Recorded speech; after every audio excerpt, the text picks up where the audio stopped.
even though I'm the CFO of a public company, a number of the experiences I've had have not been as CFO type of functions. They've actually been operational functions and with a variety of different companies. So the fact that I'm in the storage industry business today, a high-tech environment, I had, prior to being at McData in the CFO role, no high-tech experience. Actually, I'd worked for Yellow Pages, probably the lowest tech you could get, for, I think, about 9 years.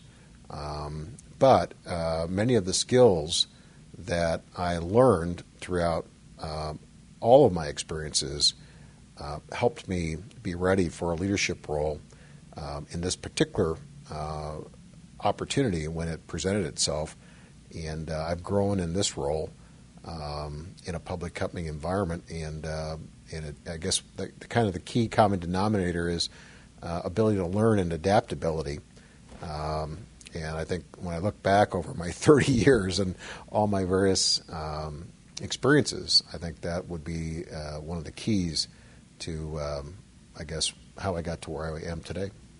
When you've got a company that's sales are down, productivity's down, the managers don't come forward and say, "Hey, by the way, we gotta have a layoff here."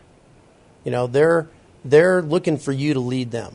And I see it primarily because I've been on the line for so long in my career that I'm around what's real. I'm with the employees. I'm with customers. And when you hear employees and customers talk about what you're trying to create as a business, it tells you how effective you've been or not as a leader. In today's environment, particularly in a public company, since the Enron, WorldCom debacles and the passage of the Sarbanes-Oxley laws, there are very, very stringent requirements now for CEOs and CFOs of public companies. And those requirements now require CFOs, audit committees, and CEOs to be very, very diligent in following, I guess I would say, dotting the I's and crossing the T's regarding following the rules for public companies and disclosure of information on a timely basis to investors.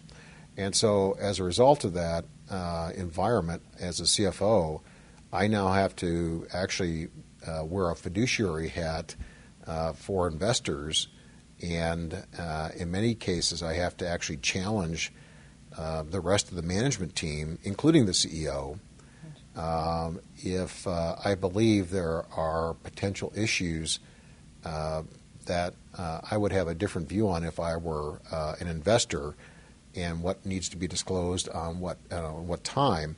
So it's more as you're kind of almost as a CFO, as a quasi-investor or a representative of investors, while you're still part of the management team. So it definitely has an impact on how I have to lead and how I have to participate with the CEO and the rest of the management team.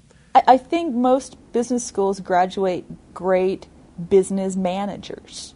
I think we need great business leaders, and there needs to be a lot more curriculum and focus and, frankly, priority placed on that.